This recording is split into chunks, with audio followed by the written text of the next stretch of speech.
mortality during the COVID-19 emergency. I'm Michael Dalto. With me on the webinar is Dallas Yates. We're from Griffin-Hammis Associates. All lines should be muted through the duration of this 2-hour webinar.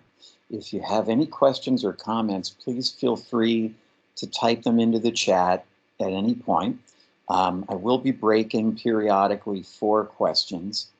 And if you have anything urgent, please go ahead and type that in, and Dallas will let me know that there's an issue to deal with, because all I can see is the PowerPoint from my vantage point. So I have a 30-year-old son, and when he was quite young, I remember coming home from work one evening and I asked him how his day was. And he said, well, I have bad news and I have good news. And I asked him, what's the bad news? And he said, the bad news is I lost my library book. I looked all over every place it could possibly be and didn't find it. It's just gone. And I said, that's too bad. What's the good news? And he said, the good news is it wasn't overdue. So my son has taught me some things about finding silver linings to bad news. And of course, in the huge dark cloud we have surrounding us now, a couple of small silver linings we'll be talking about today, among other things. One is that many workers, particularly low-wage workers, some moderate-wage workers, are, for a period of time, going to be able to, as a result of this crisis, receive unemployment benefits that are significantly higher than the earnings they had before they lost their jobs or became partially unemployed as a result of COVID-19. Also, people, whether or not they've had a work history, a great majority of adults will be eligible for these economic impact payments, also known as stimulus payments. So we're going to start with unemployment, and we'll spend most of our time on unemployment benefits, and then at the end we'll switch over to the economic impact payments. What I wanted to do is give you an overview and details about the unemployment insurance program, information that I hope will be useful to you beyond the end of this emergency. So we're going to be talking about the regular rules for unemployment insurance, and I'll also be showing you slides that highlight the differences that were made by recent federal legislation. So the unemployment insurance program is designed to be temporary, short-term, and it's designed to provide partial replacement of lost wages for workers who lose their jobs through no fault of their own. So it's designed to be temporary, only as a stopgap until an unemployed worker is able to find other employment.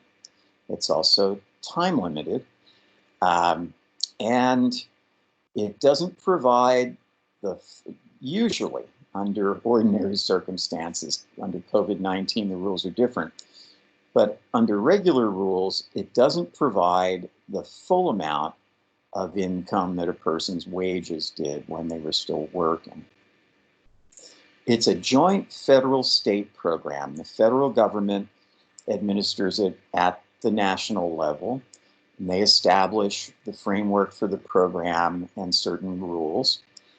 But they also give states a lot of flexibility to establish specific criteria for the state. And those criteria can differ from state to state. Every state has its own somewhat unique unemployment insurance program, and the states operate the program at the state level. So the state law in each state establishes some key elements of unemployment insurance, precisely who's eligible, the amount of the benefit that a person can get and the maximum benefit, how long the benefit can continue, and how earnings will affect the benefit if a person, say, goes back to work part-time when they're getting unemployment insurance. So unemployment insurance is a cash benefit, but it's temporary and ordinarily doesn't provide as much money as the person was earning from work.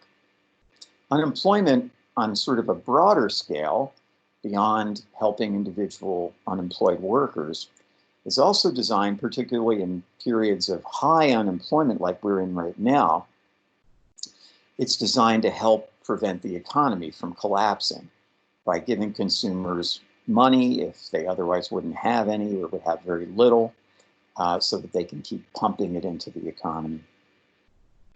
Now, as a result of the coronavirus, there have been several key pieces of federal legislation that have passed. And the biggest one, the one that cost over $2 trillion, is called the Coronavirus Aid, Relief, and Economic Security, or CARES Act. And this made a number of very important changes to unemployment benefits. And so we'll be talking about what the regular rules are for unemployment insurance, and then the changes that were made by the CARES Act. And in one case, a change made by a different federal law passed in response to COVID-19. So let's start with the regular rules about who is eligible for unemployment insurance. Well, first, a worker has to have worked in a kind of employment that is covered under the state unemployment insurance law or by a federal mandate. And as I understand it, the vast majority of workers who get wages or salaries, who are employed rather than self-employed, are covered by the law and may be eligible for unemployment benefits. They also have to have lost the job through no fault of their own. We'll be talking a bit more about that. They have to be basically ready, willing, able, and looking for work. They have to be willing to accept a suitable job offer if they get one. And they're generally going to be required to register with their state workforce agency, their local American Job Center, one-stop career center, for help with the job search, preparing resumes, that sort of thing. Now, during the COVID-19 emergency, most, possibly all states are waiving the work search requirement for most people who are filing claims. Filing a claim is the term for applying for benefits when you're talking about unemployment insurance.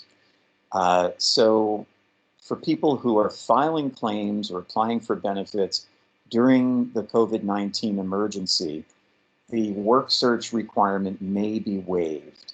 I think the federal government, the Congress realized with unemployment just skyrocketing, kind of didn't make sense to force people to look for jobs that just aren't going to be there.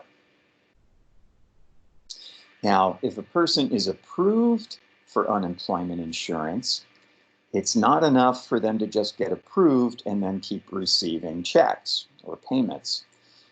They also have to request those payments. They have to file weekly certifications in most states. In some states, it's bi-weekly. But people have to check in, usually online, every week or two to continue receiving their payments.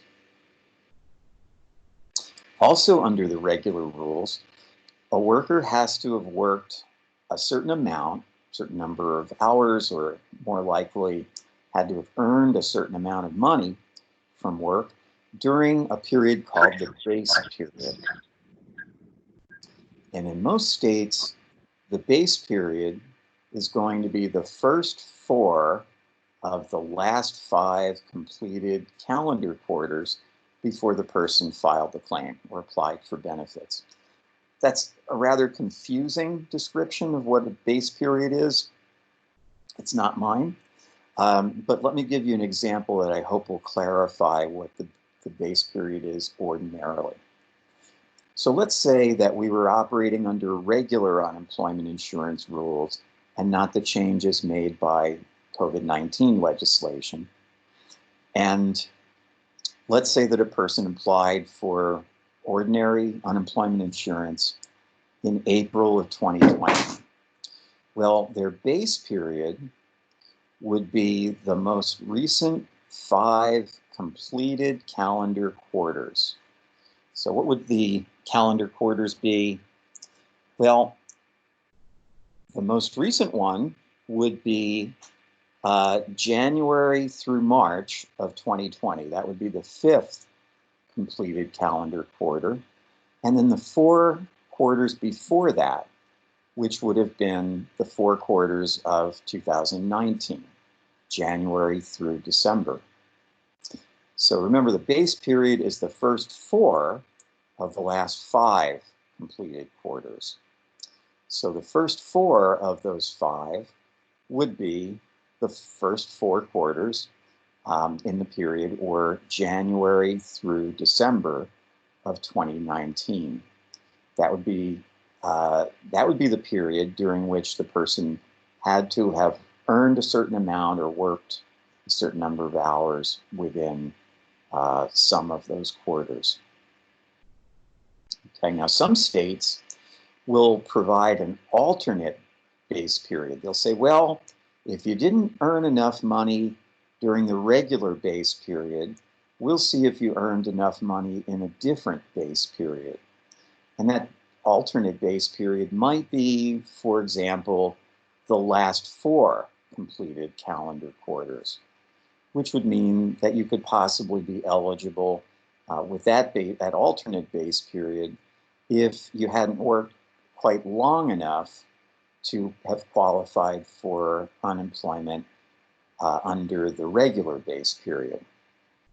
But during a base period, you have to have worked a certain amount to qualify for unemployment insurance under regular rules. Now, in most states, 27 of them, you have to have been a full-time worker in order to qualify for unemployment insurance. But 23 states, and I believe the District of Columbia as well, enable people who were working part-time before they became unemployed to qualify for unemployment insurance. So the rule of thumb is that anybody who becomes unemployed, who might possibly be eligible, can go ahead and file a claim. Go ahead and apply for benefits. That won't guarantee that they'll be eligible, of course, but it doesn't hurt to apply. Now, as mentioned earlier, one of the criteria for eligibility is the worker has to have become unemployed through no fault of their own. Under certain circumstances of unemployment, a worker either may not be eligible for unemployment at all, or they may have certain penalties, like a lengthy waiting period before they become eligible for unemployment. And that would include if they were fired for misconduct. Misconduct is something that usually has to be proven by the employer to the satisfaction of the Labor Department or whichever state agency is administering unemployment insurance in the state. Or if a person quit a job without good cause, and good cause may be defined somewhat differently from state to state. It's found under the unemployment insurance law for that state. And the unemployed worker is the one who has the burden of proof to show that they quit a job with good cause. If a person refuses a suitable job offer, they can be disqualified. Also, if they are not able to work or not available for work. Because remember, to be eligible, you have to be ready, willing, able, and looking for work under the regular rules. So who is not generally eligible for unemployment under the regular rules? The big one is self-employed workers, generally not eligible. But that's changing under COVID-19 rules. We'll get to that a little later.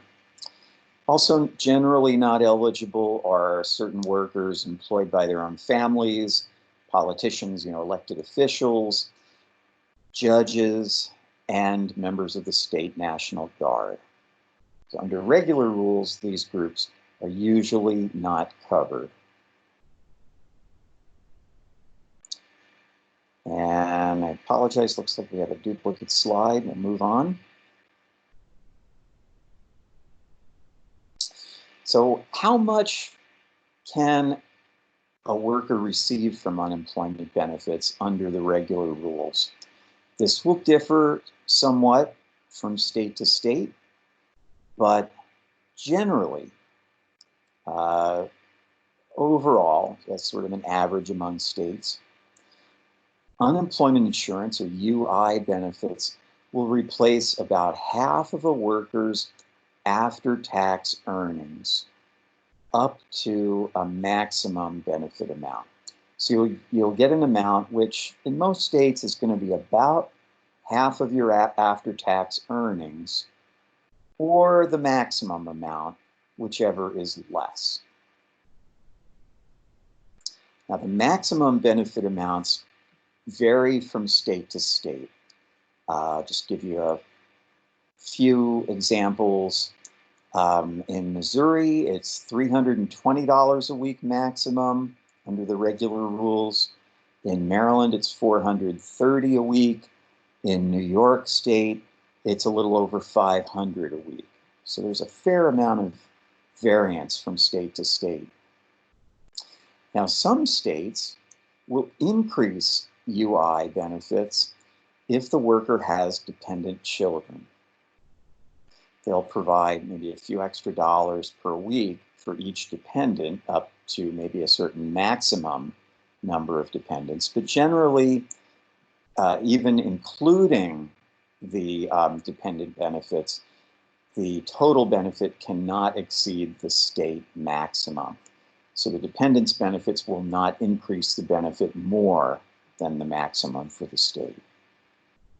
In most states, benefits can last for about 26 weeks, that's 6 months. But in some states, it's fewer weeks. In other states, it's more. In Missouri, it's only 20 weeks rather than 26. In Massachusetts, you can get as many as 30 weeks worth of benefits.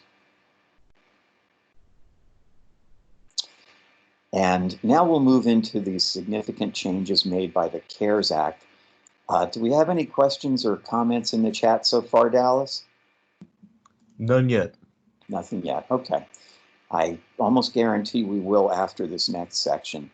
So the CARES Act provides additional unemployment assistance to Americans who've become unemployed or partially unemployed as a result of or during the COVID-19 emergency. It does it in 3 ways. First, it makes certain people eligible for unemployment who would not ordinarily be eligible. Second, it provides extra benefits for people who are eligible for unemployment insurance. It increases their weekly benefit amount. And third, it extends benefits longer for people who were eligible for UI under the regular rules, but who have exhausted their total allotment of unemployment benefits. Maybe they've used up the 26 weeks or however many weeks their state offers as a maximum benefit. So the third way extends benefits longer for those workers who've used up their regular unemployment insurance.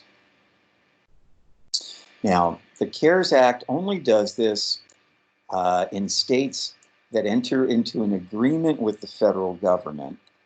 I would wager that most likely every single state has entered into such an agreement, because the money that the federal law is providing, and this is all federally funded, these changes are all coming out of federal money, not state money, um, the states just can't pass it up, particularly since they don't have to pay for any of this expansion of unemployment benefits. So the first of the three ways that the CARES Act expands unemployment benefits is through a program called Pandemic Unemployment Assistance. This is the benefit for workers who are not eligible for unemployment insurance, or UI, under the regular rules. To be eligible, they have to be, and this is a quote from the law, unemployed, partially unemployed, or unable or unavailable to work, and their unemployment, partial unemployment, or unavailability or inability to work must be a direct result of a specific COVID-19 related reason. There are 10 of them, and in a couple of slides, we'll cover what those rules are. So, have to be unemployed, partially unemployed, unable or unavailable to work for at least one of a list of 10 specific reasons that we'll get to in a moment. So, who are the workers who are not ordinarily eligible for unemployment insurance who can get this federally funded pandemic unemployment assistance benefit? Well, first off, self-employed workers. Remember, I said that generally self-employed workers are not eligible for unemployment insurance, but they can be eligible for this pandemic unemployment assistance. And this is not just self-employed people who have conventional businesses. This is also independent contractors. These are people who may work only for a single employer. They're similar to employees, but they're not getting wages. They're getting paid through 1099s. The employer's not taking out taxes from their earnings. They're responsible for their own taxes. Technically, they are self-employed. Also, freelancers and even gig workers can be eligible for pandemic unemployment assistance. I have a daughter in college who is working as a part-time nanny to help put herself through college. And when the crisis hit, the family she was nannying for had to lay her off, and she became eligible for pandemic unemployment assistance, even though she was basically a gig worker. Also, workers who are only looking for part-time work rather than full-time work can be eligible. And workers who were working only part-time rather than full-time can also be eligible for pandemic unemployment assistance, according to a number of interpreters of the law, including the Brookings Institution. I should point out that because the CARES Act was passed just barely over a month ago, and Congress is not going to have time to have regulations implemented for the law, a lot of details are subject to interpretation. And when that's the case, I'll let you know if I can't give you a definitive point of view about a particular provision. Also eligible, according to the Act, are workers who didn't have enough work history to qualify for UI under the regular rules. So that would be maybe workers who just started their jobs too recently to have worked long enough during that base period. And the law specifies other workers who would not otherwise qualify for unemployment insurance under the regular rules. And the law does not spell out who those other workers might be. But suffice it to say, it's a pretty broad category of people who are not ordinarily eligible for unemployment benefits, who don't get unemployment insurance. So remember, in addition to being unemployed, partially unemployed, or unable or unavailable to work, To receive pandemic unemployment assistance, a worker has to meet at least one of the following 10 criteria. And forgive me, but I'm going to actually read them because they're very important. So the first one is being diagnosed with COVID-19, or maybe not yet having been diagnosed, but having symptoms and waiting for a medical diagnosis of COVID-19. The second is having a household member who's been diagnosed with COVID-19. Third is caring for a family member or another household member who has been diagnosed with COVID-19. Fourth is being unable to work because you have to stay home and take care of a child or another household member who can't go to their regular destination during the day, like school or daycare for children, because the schools and daycares are closed due to COVID-19, or perhaps an adult family member or household member with a disability who can't go to their day program due to COVID-19 because the day programs are closed. That would be another possible reason. Fifth, can't go to the workplace due to a COVID-19 quarantine. Sixth, can't go to the workplace because a healthcare provider said you should self-quarantine because of COVID-19. You should not be going out. Seventh, this is an interesting one. This one says you had a job offer. You were scheduled to start a job, but as a result of COVID-19, you do not have a job. And the language of the act is very similar to that. It doesn't say you've been laid off. It just says you do not have a job due to COVID-19. So for example, you had a start date. The business you were going to work for shut down because of COVID-19. Even though you didn't start the job, you would still be eligible for pandemic unemployment assistance under reason number 7. Number 8, the head of the household in your household has died due to COVID-19, and you, the worker, have become the breadwinner or the primary support in that household. Number 9, I want to explain very carefully. The CARES Act says that number 9 is you had to quit a job as a direct result of COVID-19. Now that's pretty vague. Certain members of Congress, who obviously were involved in the negotiations to come up with the final bill that passed, which became the CARES Act, have stated publicly that Congress did not intend for number 9, reason number 9 here, to apply to anybody who just simply quit their job because they thought it would be safer to stay home than to go to their workplace. So that means presumably there's going to be a steeper burden of proof.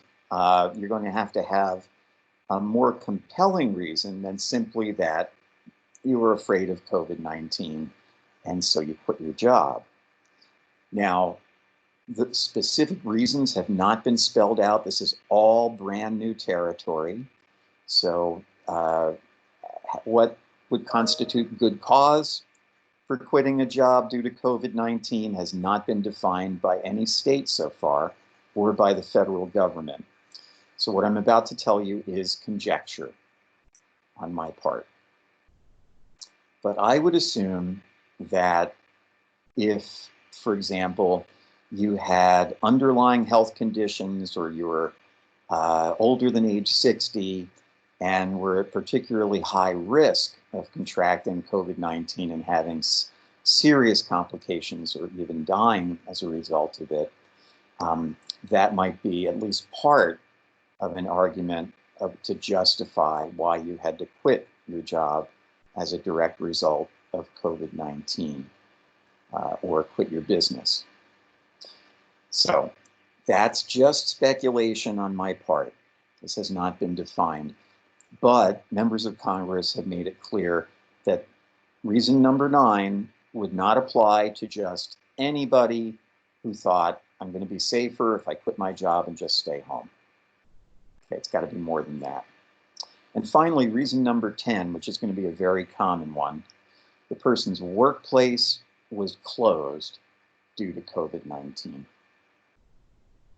So a worker has to be unemployed, partially unemployed, or unable or unavailable to work for at least one of those 10 reasons in order to qualify for pandemic unemployment assistance. Now, there are a couple of circumstances in which, even if a person meets all the criteria we just covered, they would not be eligible for pandemic unemployment assistance. And that includes workers who are able to telework with pay and get their full regular pay.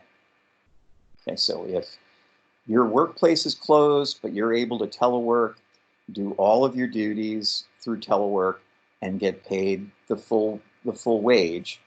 There's some teleworkers now who, for example, some state employees may not be able to do all of their regular duties, but they're still getting full pay for their jobs. Okay, that's the key, is getting full pay. So if you can telework and get full pay, you're not eligible for pandemic unemployment assistance. Also, if you're getting paid sick leave or other paid leave, and you're receiving full pay as a result, then you're not eligible for pandemic unemployment assistance. However, suppose you are able to telework and perform some of your duties, but not all of them, and your employer only pays you partial wages. So you're not getting full pay, you're getting only partial pay through telework. Well, you could argue that you were partially unemployed, you're getting some earnings, but not all of them. And being partially unemployed is one of the criteria that can qualify you for pandemic unemployment assistance. So if you're only getting partial earnings through telework, you could still potentially qualify for pandemic unemployment assistance. What if you're getting paid sick leave or other paid leave, and then it runs out and you stop getting paid? At that point, then you could go ahead and apply for unemployment and potentially qualify for pandemic unemployment assistance. By the way, there's nothing in the law that says that you must exhaust all of your paid leave in order to become eligible for pandemic unemployment assistance. It just says you can't get pandemic unemployment assistance while you're receiving paid leave. So how much will pandemic unemployment assistance pay? I had to study this repeatedly, any number of times, before I really believed it.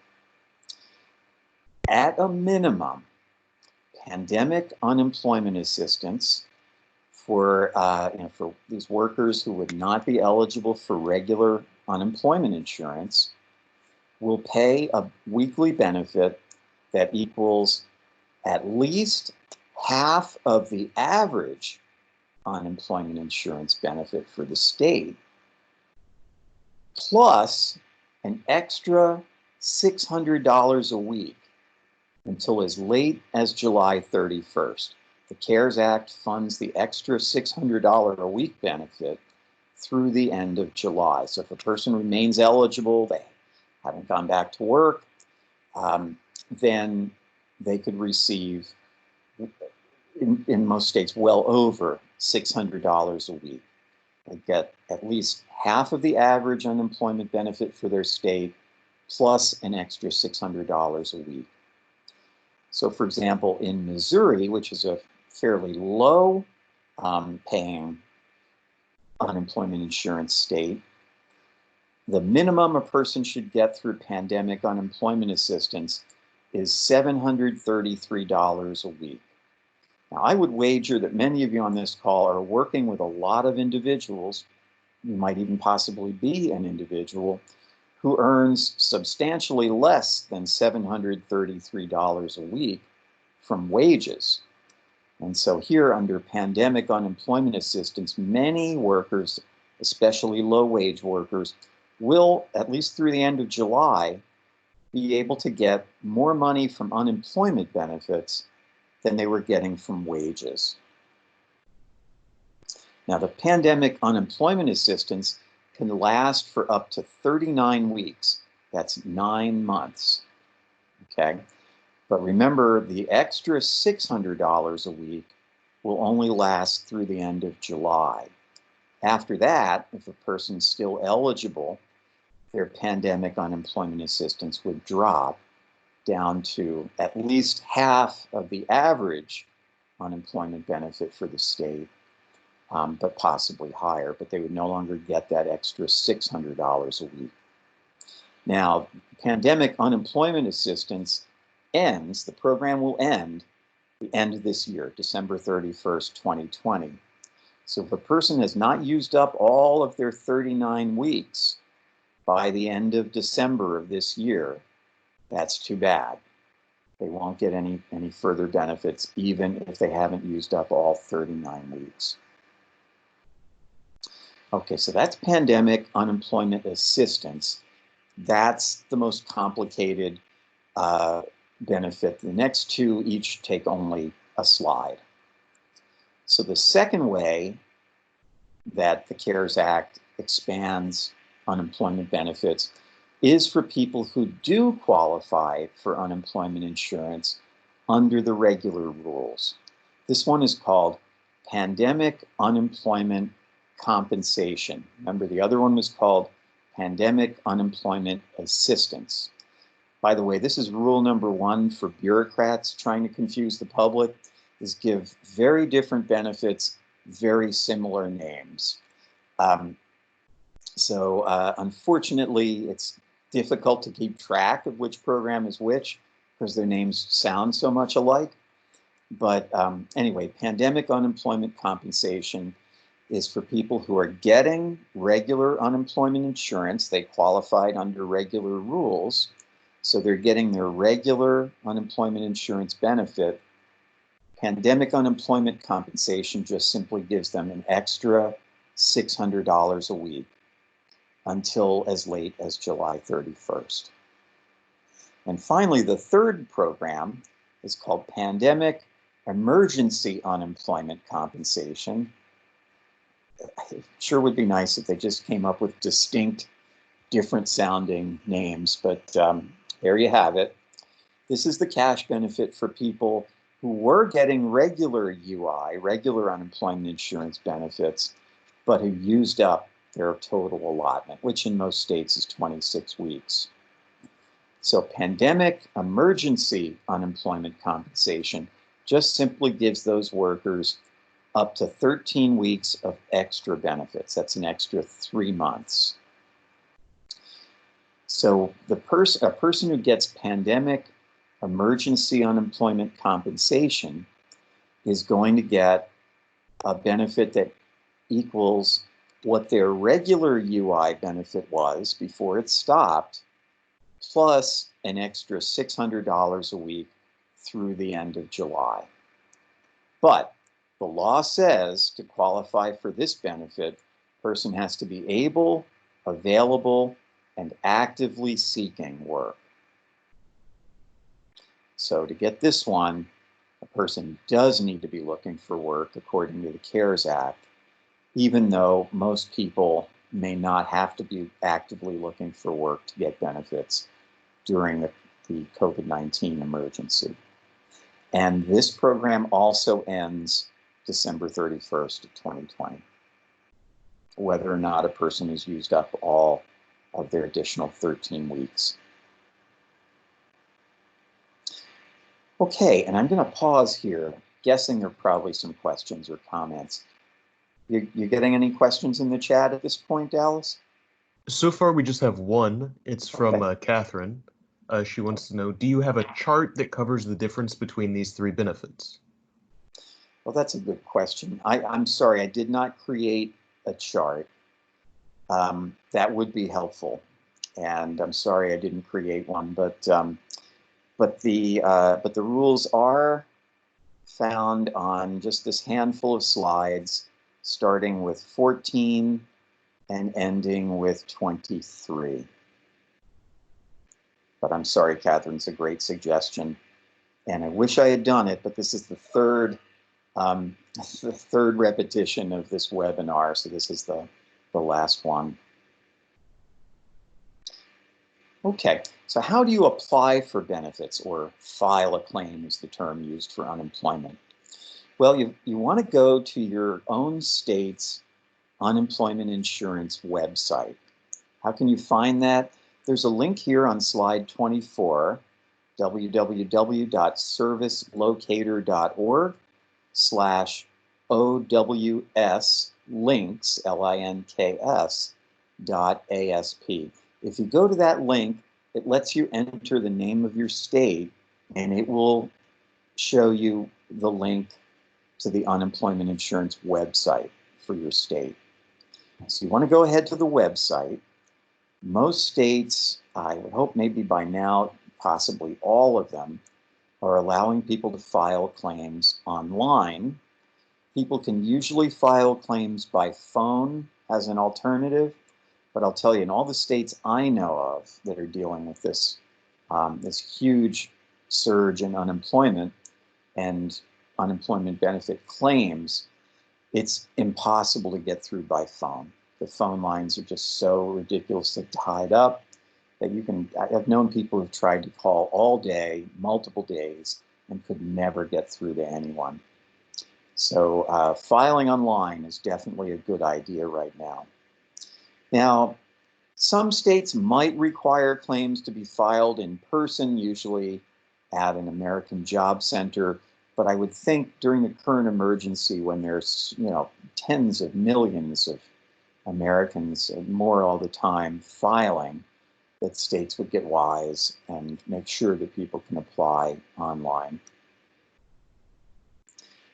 And under the regular rules, people may have to register for work through the American Job Center, Employment Service Office, for help looking for work. But as I said, during the COVID-19 emergency, most states probably are waiving the work search requirement for many, possibly even all workers who became unemployed or partially unemployed as a result of COVID-19 during the emergency. Oh, by the way, when I refer to the COVID-19 emergency, because there's certain of these rules that are going to refer to events happening during the emergency. What I'm referring to is the official COVID-19 emergency that was declared by the federal government, specifically by the Secretary of the U.S. Department of Health and Human Services. And that emergency was declared effective January 27th, and naturally it has yet to end. So the official COVID-19 emergency began January 27th. So you filed a claim. How long does it take to get benefits if you're approved? Generally within 2 to 3 weeks. But I think with the huge, enormous volume of unemployment claims that are coming in now in virtually every state, it's likely to take longer. Now, some states have a 1-week waiting period. So let's say you became eligible for unemployment insurance this week, and you filed a claim and you were found eligible. And they said, yep, you were unemployed and met all the criteria going back to this week, the week of April 27th.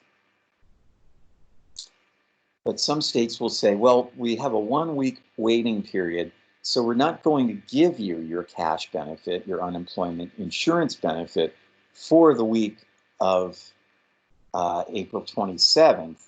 We're not going to give it to you until starting the following week, the week of May 3rd. And in some of those states, they will eventually give you that first week of benefits, but not until after you've received all of the other benefit payments, and then they'll just tack on an extra payment at the end. Now, the waiting period, that waiting period in the states that do have a waiting period, not all states do, is usually going to be waived, possibly in every state, for claims that are related to COVID-19. And the CARES Act provides some incentives for states to waive the waiting period. So as I mentioned earlier, if a worker is approved for EUI benefits, it's not enough to have applied initially, to filed a claim and been approved. Then every week, or in some states every 2 weeks, you still have to request a payment, submit a certification, they call it a weekly or biweekly certification, to continue getting your benefits. And although that might usually be done in many states by phone or mail, I believe most states have gotten on the stick here and allowed people to submit their weekly or biweekly certifications online.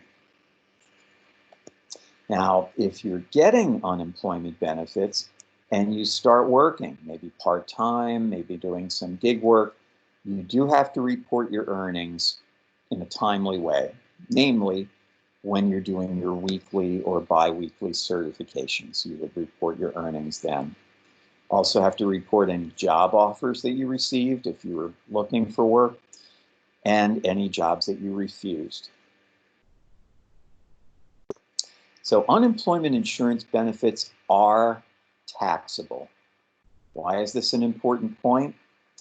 It's very important because when you get approved for unemployment benefits, or when you file a claim, you're given the option to choose to have taxes withheld from your UI benefits.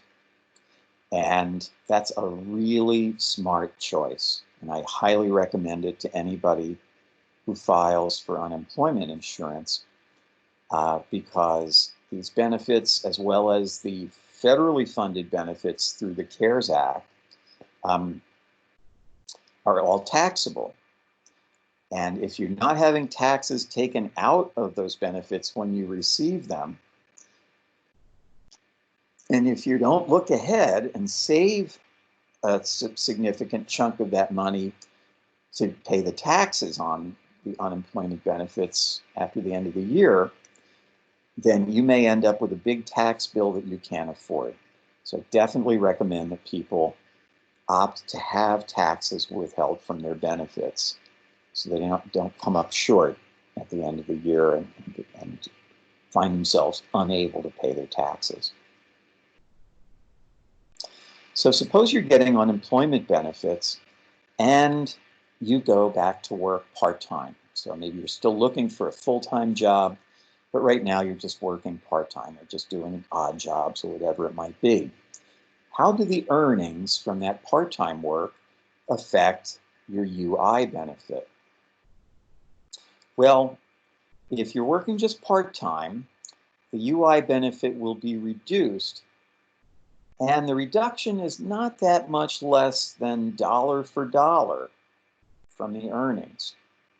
For example, in a couple of states I looked at recently, if a worker went back to work part-time, in one state, the worker could keep the first $50 a week that they earned, but any amount they earned over $50 a week would reduce their UI benefit dollar for dollar. And in another state, it was more like $40 a week that you get to keep. And any amount earned above that would reduce the UI benefit dollar for dollar. So UI does not provide incentives for part-time work because it's generally designed to help people go back to work full-time. Although in some states, a worker could be could have worked part-time and could be looking for only part-time work and still qualify for UI benefits. But part-time work is going to reduce UI benefits. If a person goes back to work full-time, the UI benefits will generally stop because the program has served its purpose. It's tided the person over until they were able to go back to work full-time. And finally, a reminder that earnings have to be promptly reported when you're getting UI through the weekly or biweekly certification system. Okay, and we're going to talk about how unemployment benefits interact with SSI and Medicaid, and then how they interact with Social Security disability and Medicare. But first, anything in the chat right now, Dallas? Yes, we have 2 new questions. Okay. The first one is from Claudia, who says, can a person who received a job offer but was not given a start date due to COVID apply and receive benefits under COVID? I have to go back and look at the specific language of the CARES Act. But I believe if a person had a definite job offer, even if they weren't given a specific start date, it may be possible for them to qualify for pandemic unemployment assistance. Remember, that's the benefit for people who don't qualify for regular UI. And a worker who had a job offer but never started would not be eligible for regular UI, but they could be eligible for pandemic unemployment assistance, I would believe. But you'd have to also see just how your state's unemployment insurance eligibility workers are interpreting the rules. And if a person is denied benefits and they feel that they should have been eligible, they do have appeal rights. So I would say that a person who had a job offer but did not have a specific start date would quite possibly be eligible and should apply for benefits. And the other question?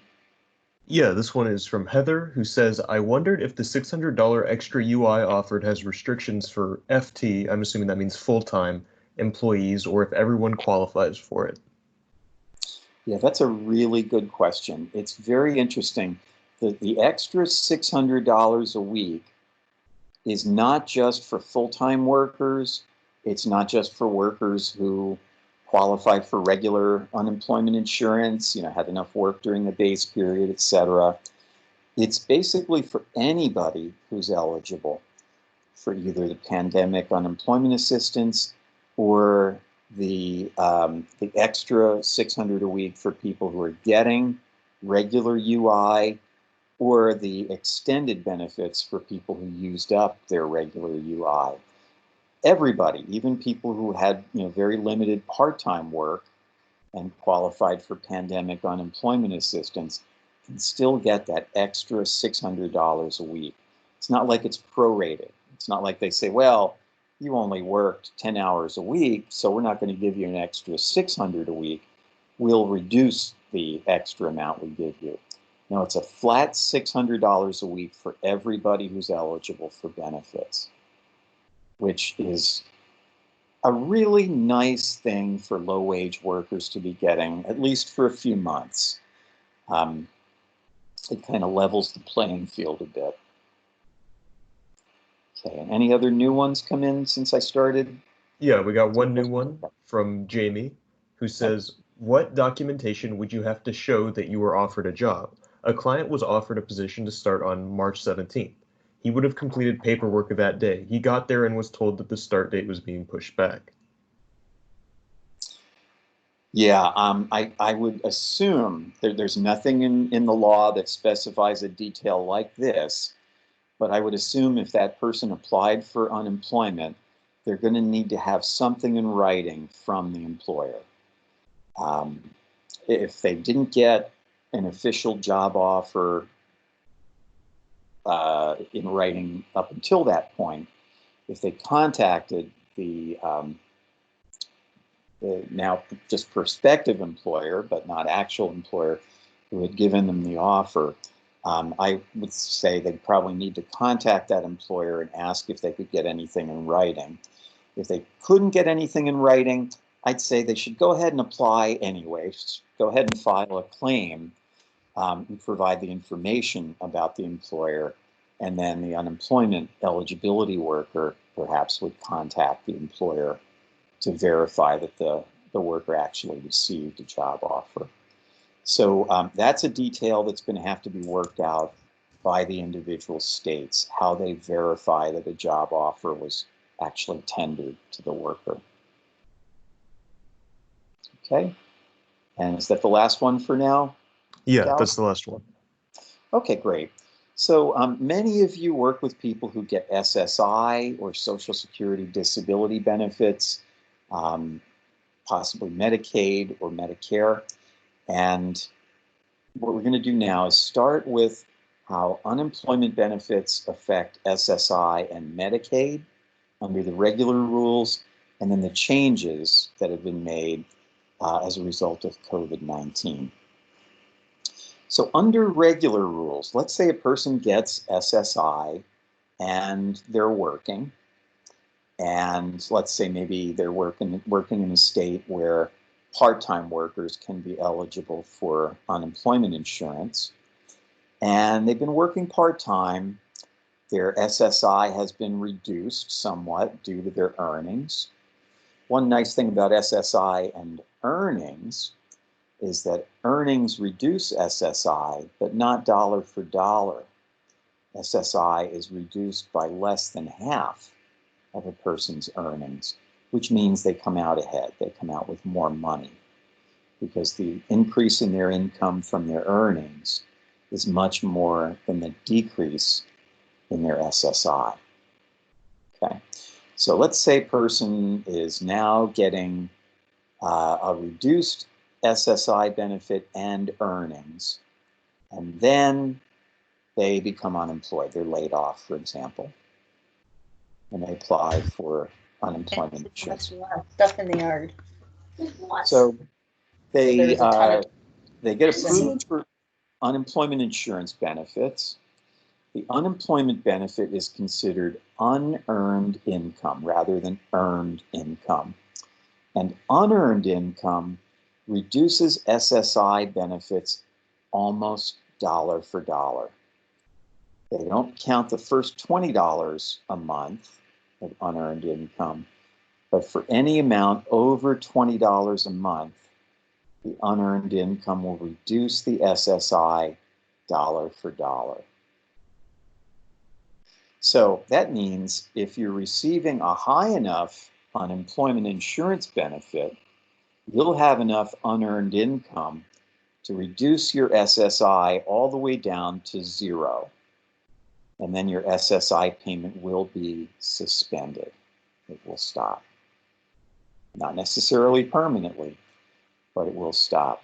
Now, in most states, the great majority of states, a person who receives SSI is automatically and immediately eligible for Medicaid, a good comprehensive health benefit for people who need it.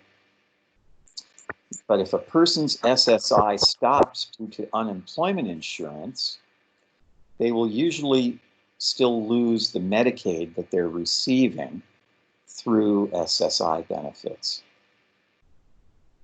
Now, if the worker has worked long enough, they might now qualify for SSDI benefits, Social Security Disability Insurance. And the SSDI benefit, it would likely be more than the SSI that they had been receiving previously. And as we'll talk about a bit later, there are more advantageous rules about how unemployment insurance interacts with SSDI. Now, there's another possibility. In some states, there are other ways to get Medicaid that a person could be eligible for even if their SSI stopped due to unemployment insurance. And one way that exists in, I believe, 45 states is a program called a Medicaid buy-in. And this is a way to get Medicaid that's only for workers with disabilities who have earnings from work. So if a person doesn't qualify for Medicaid anymore through their SSI, because their SSI stopped due to unearned income, due to their unemployment benefit, if they went back to work even just a little, just had very minimal earnings, in most states, they could qualify for Medicaid through their state's Medicaid buy-in program. And that's really important because many people with disabilities rely on Medicaid. Many can't go a day without it because not only does it cover their medical needs, but it also covers essential supports that they need to be able to live in the community. Now, there's a different federal law that was passed, in fact, before the CARES Act in response to COVID-19 that's called the Families First Coronavirus Response Act. And this law provides an extra protection for Medicaid. So, as we were talking about, usually if your SSI stopped, it was suspended due to the amount of your unemployment insurance, your Medicaid would ordinarily stop as well in most states. There are ways you could get it back, like through the Medicaid buy-in program, but it would ordinarily stop, at least initially.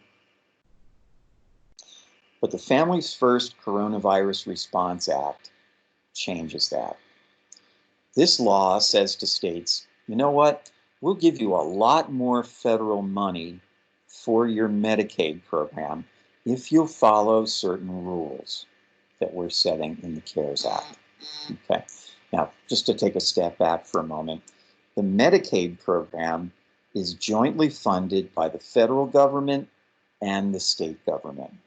The federal government pays a certain percentage, the state pays the rest. That percentage that the federal government pays and the amount the state government pays differs from state to state. But the Families First Coronavirus Response Act says, if you play ball with us, states, we'll give you an extra 6.2% of your Medicaid dollars. Federal money will cover an extra 6.2% of the total costs of your Medicaid program. Well, I don't know of any states that are turning this down. It's optional for a state to go along with this, but so far, every state I know of has entered into an agreement with the federal government to get that extra Medicaid money. And one of the rules that states must follow to be eligible for that extra federal money is this. Any person in the state who gets Medicaid, even briefly, at any point during the COVID-19 emergency, has to remain on Medicaid. The state cannot terminate their Medicaid until at least the last day of the month, or until at least the end of the month in which the COVID-19 emergency is called off. So if the emergency were called off on August 10th, a person on Medicaid would have to be able to keep their Medicaid until August 31st.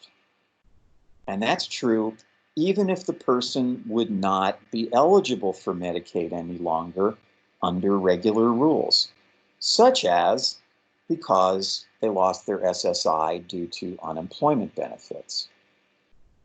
Okay, so it's a nice protection. It makes sure that somebody who already had Medicaid when the emergency started, or somebody who became eligible for Medicaid and started getting it at any point during the COVID-19 emergency, is going to be able to keep their Medicaid until the end of the month that the emergency ends, even if they wouldn't otherwise be eligible for it. And they can't be required to pay anything extra for Medicaid under this rule. Okay? So it's a nice extra protection. And the only exceptions, the only times when a state could stop a person's Medicaid would be if the person died, if they moved out of state, or if they requested to have their Medicaid terminated.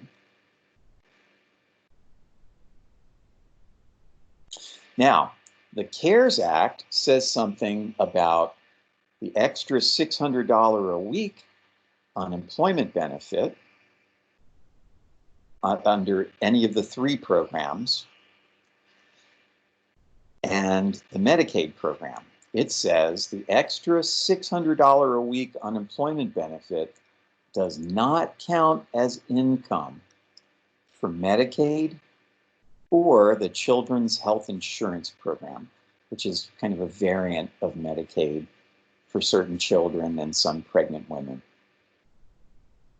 Okay, so if you're getting unemployment benefits and you're getting that extra $600 a week, the extra $600 a week does not count as income for Medicaid.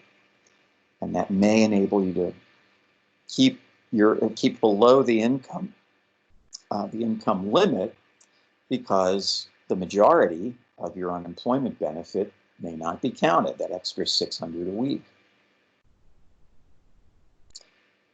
Now, what would happen if under COVID-19 you were getting one of those three types of unemployment benefits, and then the COVID-19 emergency ended, and you're still getting enough unemployment, high enough unemployment benefit, that your SSI would still be suspended, would still be zero. And as I said earlier, ordinarily your Medicaid would remain, you'd remain ineligible for Medicaid. Your Medicaid would not resume. Well, in that case, if your state has a Medicaid buy-in program, and all but 5 states do, the District of Columbia does not either, then you could go back to work, earn just a little bit of money, and most likely be eligible for Medicaid through the Medicaid buy-in program. Finally, suppose a person's SSI would stop because of the amount of their unemployment benefit. They could potentially use a work incentive called a Plan to Achieve Self-Support, or PASS for short, to continue getting SSI. What a PASS does is it lets a person pursue a work goal. Could be employment, could be self-employment, and it helps them pay for expenses to reach that goal. And the money that the person uses to pay for those goal-related expenses does not count against their SSI. And that can enable people to either keep higher SSI payments, or in some cases, like if they get SSDI, Social Security Disability Insurance, in some cases they could use a PASS to qualify for SSI if they otherwise would not be eligible. So that may be another way for a person to get SSI back and get Medicaid as well. So now we're going to go through a couple of examples of how unemployment benefits interact with SSI. The first one is Shaniqua, and Shaniqua is going to be getting unemployment benefits under the regular rules. Then we'll move on to the second example, and that's Pedro, who's going to be getting unemployment benefits under the CARES Act. Okay, so Shaniqua was getting $240 a week of gross wages. That's an average of $1,040 a month. gross wages. As a result of her earnings, her SSI is reduced. Like I said earlier, it's not dollar for dollar, but it will be reduced. It's going to go down on the average to about $305.50 a month. But although she's been working 2 years, she's then laid off from her job through no fault of her own. So she applies for unemployment insurance. She lives in a state where part-time earnings would qualify a person for unemployment insurance. And she gets approved for a benefit of $110 a week from UI. That works out to about $477 a month on the average. And the question is, what will her average SSI payment be while she's receiving the UI benefit? And the answer is $326 a month.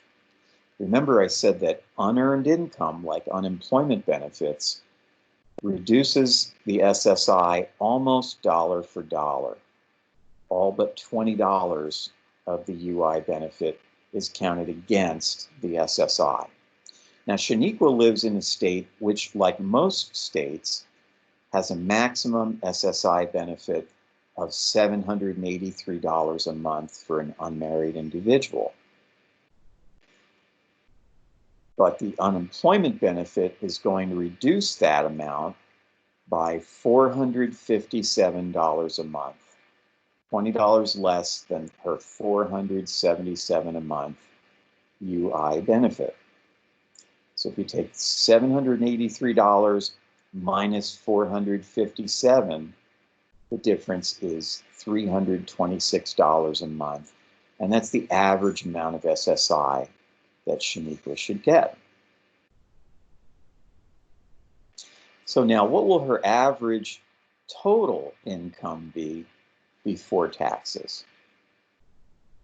Well, it's going to be a total of $803 a month. That's the $477 a month on the average from unemployment insurance, and the $326 a month on the average from SSI. So her total income will be $20 more than the maximum SSI benefit of $783 a month. $783 plus 20 is $803 a month. So why is it more than $783? Why is it more than the maximum SSI benefit? It's because of that $20 subtraction. If you work out the math, you'll see that by subtracting $20 from the unearned income, that's going to enable Shaniqua to get total income between her unemployment benefit and her reduced SSI of $803 a month, or $20 more than the maximum SSI in her state. So if a worker on SSI gets a low enough unemployment benefit, then they can still receive some SSI and keep their Medicaid. Now let's move on to Pedro, who was getting a full SSI payment, and again, let's say it was $783 a month in his state, and then he started a job 3 years ago. But Pedro earns more than Shaniqua did. He earns $440 a week gross wages, which averages out to $1,905 a month gross wages. And if you did an SSI calculation with that amount of earned income, you'll see that Pedro's earnings would reduce his SSI to 0. And you would think, oh, he's not eligible for SSI anymore, and he's going to lose his Medicaid. But in fact, he would not, because Pedro is eligible for another work incentive. It's a rule called 1619B. That just refers to the section of the Social Security Act that created this work incentive. But 1619B is a wonderful safety net. In fact, it's really a double safety net. And it's precisely for people whose SSI stopped because of their earnings, their wages, or their self-employment income. Okay? So what happens if a person's earnings go up high enough to reduce their SSI to 0? Well, then if they meet certain other criteria, then they will remain eligible for SSI, even though they're not receiving SSI payments. And you might wonder, well, what good is SSI eligibility if you're not getting any SSI? Well, it's very helpful, because if you remain eligible for SSI, that means your Medicaid will continue, even though your SSI payment is 0. And if anything happens to your job later, you stop work for any reason, or your earnings drop low enough, you can get your SSI payments back just by calling Social Security. You don't have to reapply and start over again, which is a terrific safety net.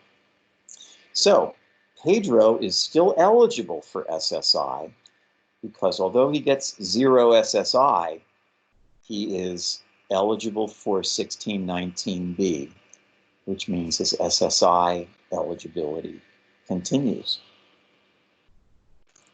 Now, Pedro is laid off due to COVID-19. He applies for unemployment insurance. He's been working for 3 years, working full-time. Certainly he gets approved for UI benefits. And he's approved for $187 a week, plus he gets the extra $600 a week in unemployment benefits through the CARES Act. And his total unemployment benefits will be $787 a week, which averages out to $3,408 a month. Quite a significant income. So how much SSI should Pedro get now, and what should happen to his Medicaid?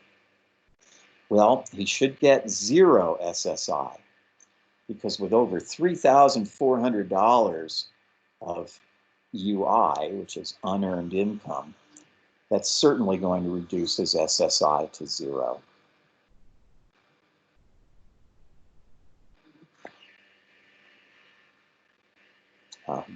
Hold on one moment. Hello? Hello?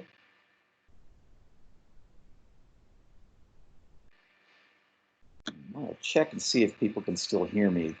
That was a call that I thought might have been coming from Dallas. Dallas, are you able to hear me? Yes, I can. Okay, I'm sorry. I was a little paranoid there. I saw a call coming in from Georgia, and I thought it might have been you telling me I wasn't audible any longer. No, it wasn't me. Okay, forgive me. Okay. So, so in this example, Pedro would not receive his SSI payments, and he would not be eligible for 1619B either. The reason is 1619B is only for people whose SSI stops due to earnings. And in this example, Pedro would be getting that big unemployment benefit, which is not earnings, it's unearned income. And if unearned income causes SSI to stop, then a person is not eligible for 1619B. So Pedro would lose eligibility for 1619B, and under ordinary circumstances, his Medicaid would stop.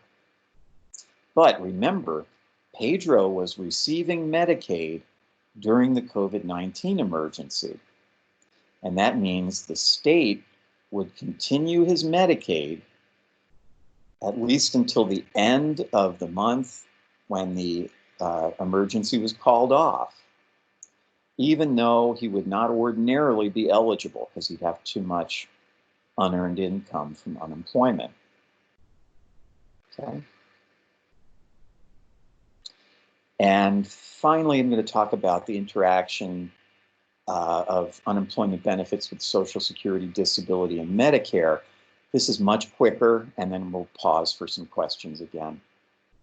So very simply, if you get Social Security disability, like SSDI, and then you qualify for unemployment benefits, the unemployment benefits will have no impact on your Social Security disability. You can keep your Social Security disability and keep the whole amount. Now, in all but 4 states, the reverse is also true. Social Security disability benefits will have no impact on unemployment benefits. So in all but 4 states, a person could receive both unemployment benefits and Social Security disability benefits at the same time and get both total benefits. Neither one would be reduced. Okay. Now, since a person's Social Security disability benefit would be continuing, if they had Medicare, people who've been entitled to Social Security disability for at least 2 years get Medicare. If Social Security disability continues, so does Medicare. So there wouldn't be any impact on Medicare. Now, sometimes in some states or with certain unemployment eligibility workers reviewing unemployment claims, they may interpret the rules in a way that most observers feel is inaccurate.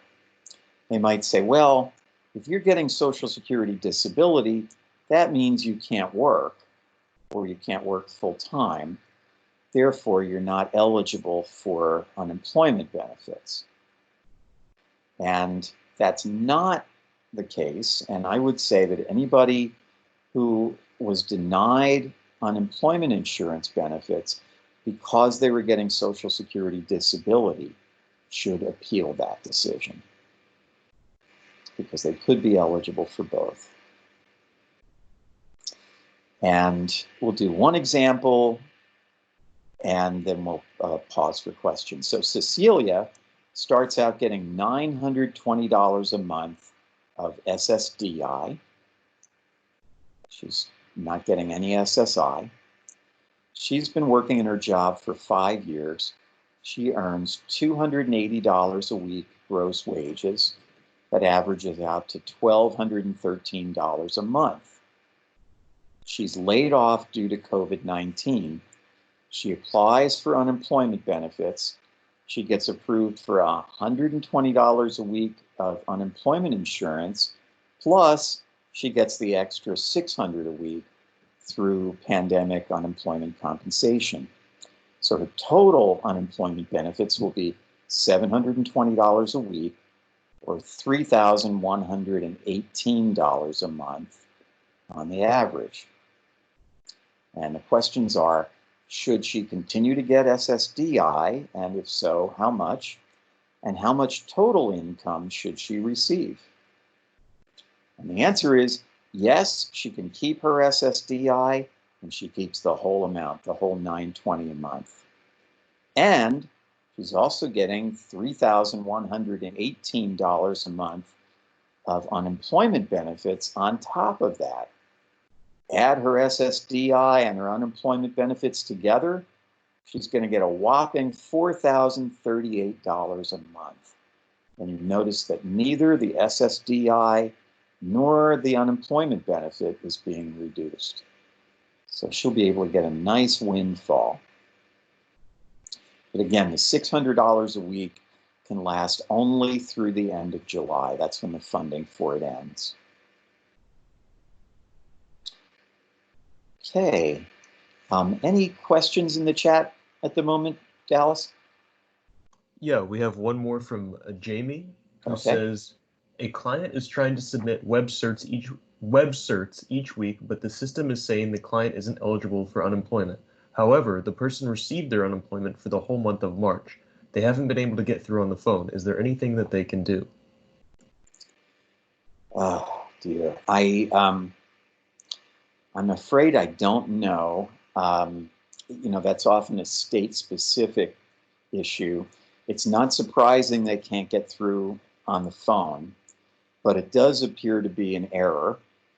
Somebody who was receiving unemployment insurance, under the regular rules throughout March, should either be eligible now to continue receiving UI benefits if they hadn't used up their allotment or become ineligible by going back to work, for example, um, and they'd be able to get the extra $600 a week, or if they had used up their full regular unemployment insurance benefit, they'd be able to get up to 13 weeks of extra benefits plus the extra 600 a week through the pandemic emergency unemployment compensation program. So it certainly sounds like the person should be eligible. And I can tell you that some people who applied for benefits uh, maybe sometime before the latter part of April may have been incorrectly denied because states have been scrambling to adjust their claim systems, and web certs is or web certification is a common abbreviation used in many states, meaning the online certifications that you're using um, to keep the benefits. And it's possible that if the person applied before the latter part of April, the system may have denied them because their system wasn't yet uh, adjusted, wasn't yet upgraded, so that it could accommodate the rules under the CARES Act. And that may be why they were denied. Now, in some states, they're going to be going back and fixing that, I believe, without the individual having to do anything. In other states, I'm not sure how they're addressing it. But I would say if you go to the state unemployment insurance website, usually you can find a set of frequently asked questions, and maybe you could find an answer there. If not,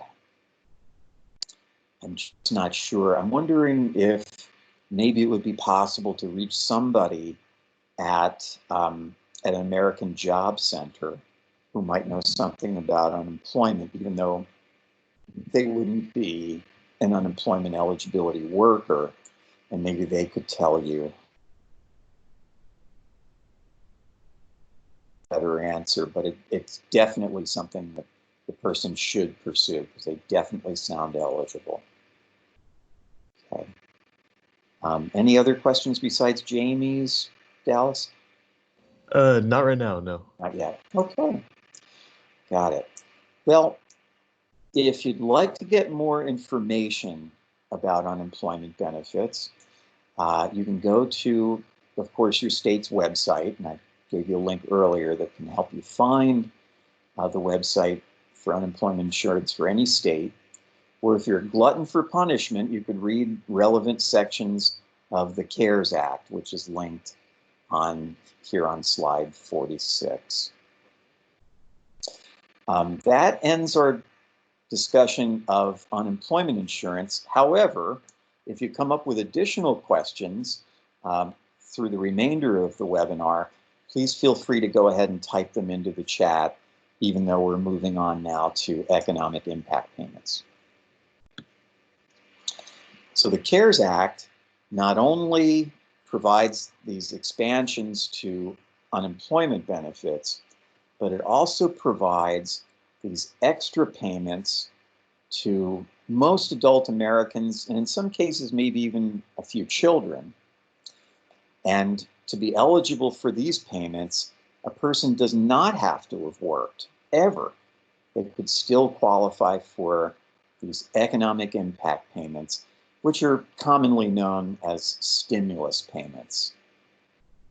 So these are payments that are designed, again, to pump more money into the economy, to give individuals extra money in the hope that they will spend it in the economy and help keep the economy from totally collapsing. So who's eligible for economic impact payments? Well, you have to be a U.S. citizen or a resident alien. A resident alien would be somebody who's in the U.S. legally. So you would not qualify for an economic impact payment if you were an undocumented immigrant. You have to have a valid Social Security number. You couldn't be claimed as a dependent on another person's taxes. Okay, this is the kicker. This is the one that's going to disqualify many people, particularly many people with disabilities, from getting economic impact payments. An adult who's declared as a dependent on another person's taxes is not going to be eligible for economic impact payments. Now, the law is written in such a way that even if a person were not claimed as a dependent on someone else's taxes, but they could be claimed as a dependent, they would still not be eligible for an economic impact payment. Generally, to be claimed as a dependent on another person's taxes, that other person needs to be paying for at least half of your total expenses. Okay. Now, I don't know how the IRS, which is distributing these payments, would ever know if a person could be claimed as a dependent unless they were being claimed as a dependent. But that's the way the law is written. So at a minimum, we can say that anybody who's being claimed as a dependent on their parents' taxes or someone else's is not going to be eligible for their own economic impact payment.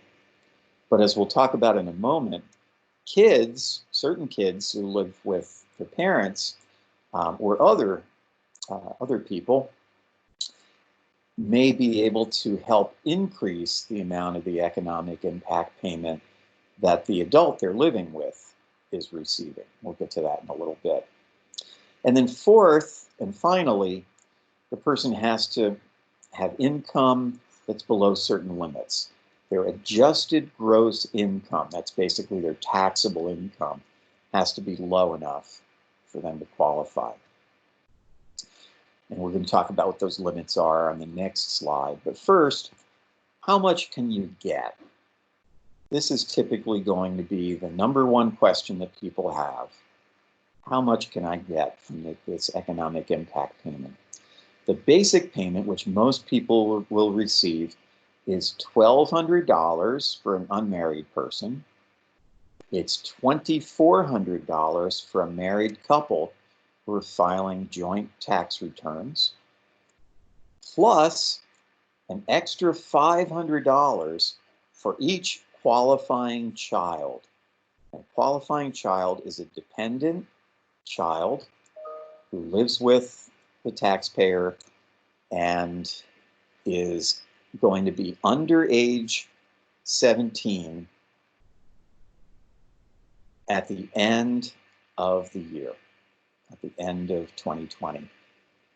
Okay, so if you're 16 now, let's say your child is 16 now, but her birthday is going to be before the end of the year. In other words, she'll be 17 on December 31st. She's too old to be a qualifying child. You won't get an extra $500 for her. Okay, but let's say you have two other younger children. One is 5 and one is 12. You will be able to get an extra $500 per child for each of those two children, and you'd be able to get an extra $1,000 tacked on to your basic payment. Okay. So what about the income limits? Well, if I want to point out that the dollar amounts shown on this slide are not the limits insofar as if you earn more than these amounts, that doesn't mean you'll get zero economic impact payment. It just means if your income is higher than these amounts, your economic impact payment would be reduced. So if you're single, your income, your taxable income is under $75,000 a year, you'll get the full $1,200 plus $500 for each qualifying child. If your income is above $75,000 a year, it will be reduced by 5% of the amount by which your income exceeds $75,000. If you're a head of household, which means you're single but you have dependent children, then the income limit is $112,500. So if your income is below that, get the full payment. If it goes above that, the payment is reduced. And if you're married and you're filing a joint tax return, the income amount is $150,000 a year. So if your income's under that, you get the full payment. If it's above that, your payment is reduced. Let's just look at one example. Let's say a person is single, has no dependents, and their taxable income is $85,000 a year.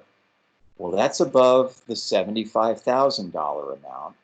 That means their economic impact payment is going to be reduced. How much will it be reduced? Well, first we have to look at how much their taxable income exceeds that $75,000 limit. Well, $85,000 is $10,000 more than $75,000. So they're going to be $10,000 over that amount, and their payment is going to be reduced by 5% of that $10,000. 5% of $10,000 is $500. So instead of that person getting the full $1,200 economic impact payment, they'll get $1,200 minus $500, and their payment will be $700. Okay? The third most frequently asked question people will ask about economic impact payments is, what do I need to do to get them? Well, the answer is that most people will get payments without having to do anything.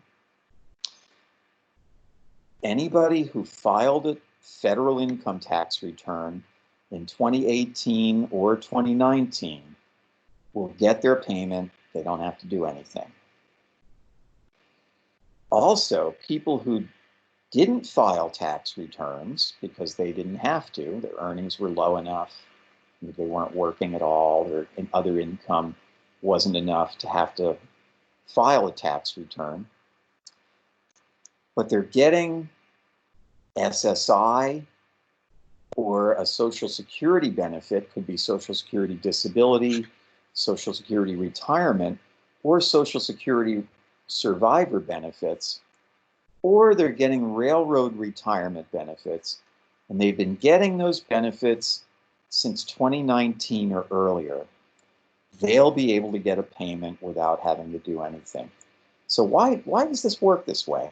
Because the IRS would get the information from the tax returns for people who filed them, and they'll make payments to those people based on information that was in their tax returns. And if they get one of those benefits, but they don't file tax returns, the IRS gets the information about their receiving these benefits because the IRS gets a copy of the 1099 form that a person receives at the end of the year that explains the amount of benefits they got during the year and the type of benefit they got. So for these two groups of people, the IRS will have enough information already to issue them a payment. They don't have to do anything. Other people in order to get a payment are going to have to use a link on the IRS site, or the IRS actually provides it. It's not on the IRS site. And it's called Non-Filers Enter Payment Information Here. And it's linked here on slide 52. So they have to go into that link and enter information so that the IRS will have enough information to know that they're eligible for a payment and how to send it to them. So who needs to use the non-filers link? It would be people who get benefits from Social Security or SSI or railroad retirement and don't file taxes, but who do have qualifying children and want to get that extra $500 per qualifying child. Okay?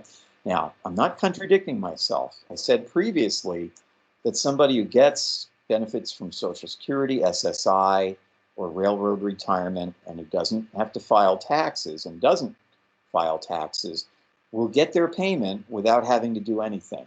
And that is true.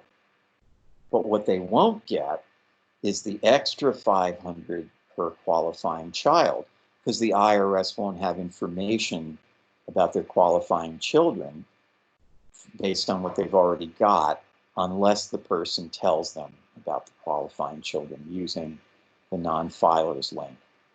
Now, unfortunately, people who get Social Security or railroad retirement benefits and who haven't used the non-filers link to provide information about their qualifying children are going to be too late to get the extra $500 per qualifying child when they get their payment sometime this spring, most likely. But if they file a tax return after the end of the year, they'll be able to get the other $500 per qualifying child then, but they'll have to wait a long time to get it. People who get SSI and don't file taxes but have qualifying children can use the non-filers link up through May 5th. So that's next, was that next Wednesday, I believe? Tuesday. No, Wednesday. Okay, so it's good information to provide to people who get one of these benefits, don't file taxes, but have qualifying children and could use that extra $500 per child. Another group of people who need to use the non-filers link are people who are getting benefits from Social Security, SSI, or railroad retirement, don't file taxes, don't have to, but they didn't start getting their benefits until 2020. This means the IRS doesn't have any information about their benefits because they haven't yet received a 1099 form saying how much benefits they got in the year.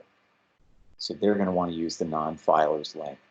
Finally, people who don't get these benefits, Social Security, SSI, railroad retirement, didn't file taxes in 2018 or 2019, weren't required to, didn't have enough earnings, etc., and aren't required to file 2019 taxes and don't intend to. They will need to use the non-filers link to give the IRS enough information to send them payments. Now, some people will get these payments through direct deposit into their bank account. If they're getting Social Security disability or any Social Security benefit, or SSI or railroad retirement, they're not filing tax returns, and they're getting their benefits, their cash benefits, through direct deposit into a bank account, they'll also get their economic impact payment directly deposited into the same account. Also, people who filed taxes for 2019 or 2018 and who had tax refunds that were directly deposited into their bank accounts, the IRS will directly deposit their economic impact payment into the same bank account.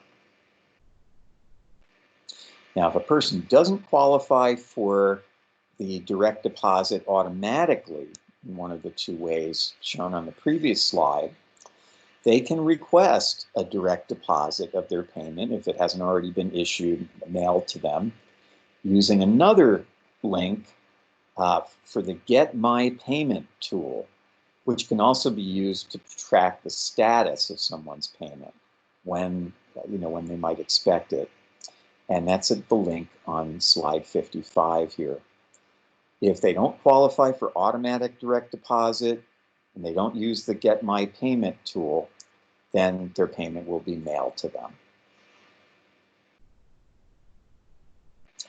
So, how do these economic impact payments affect other benefits like SSI, SSDI, Medicaid, Medicare, and others?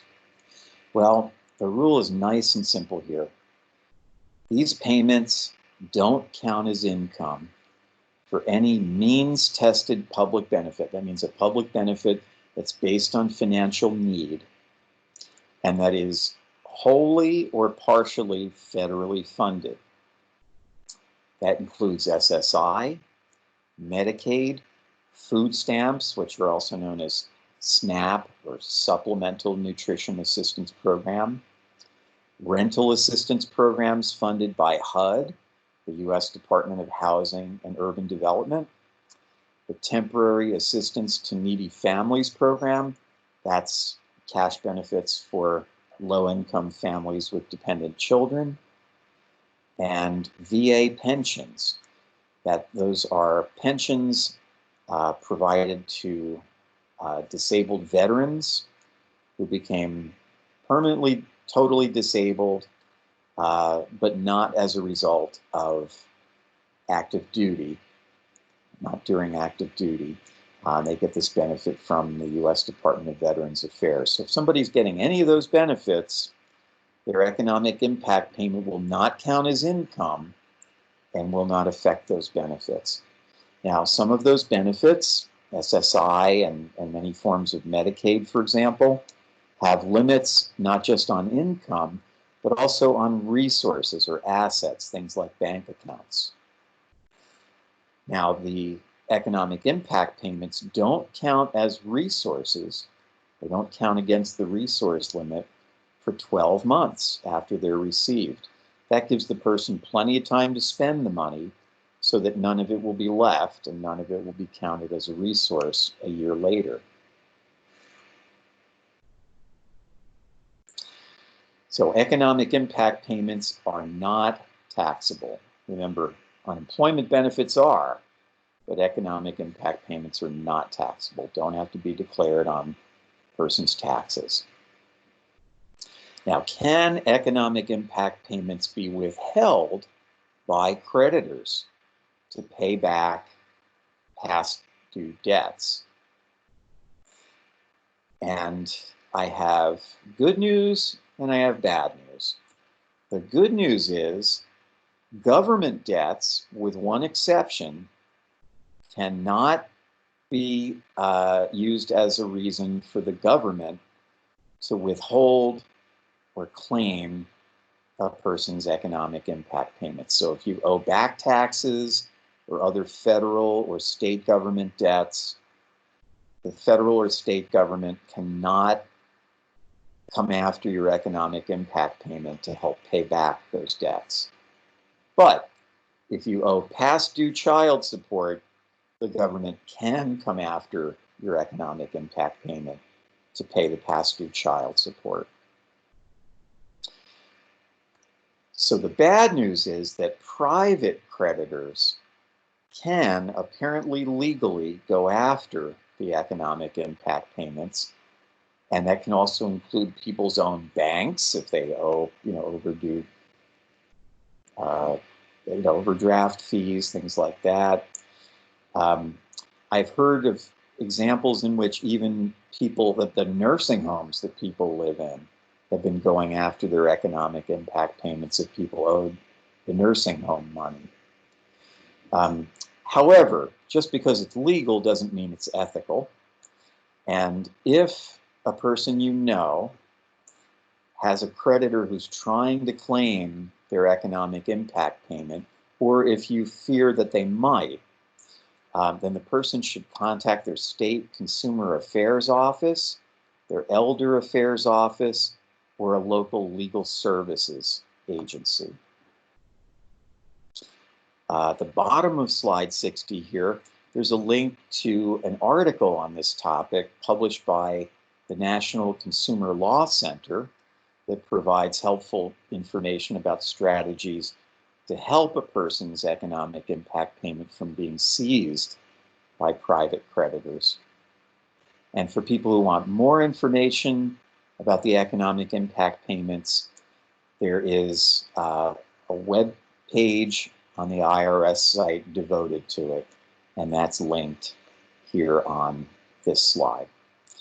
Now, I talked about the number 1 and number 3 most frequently asked questions about the economic impact payments. How much am I going to get, and what do I need to do to get it? What I didn't address was the second most common question, which is, when am I going to get it? And I didn't address that because I don't care what the IRS or anyone in the government says. I don't trust that information. This is all new stuff. They're giving out these economic impact payments to so many millions of Americans. Things could go wrong. There could be delays. And you don't want to tell a person that they should expect their payment on such and such a date or roughly such and such a time, because then if they don't get it, they're going to blame you.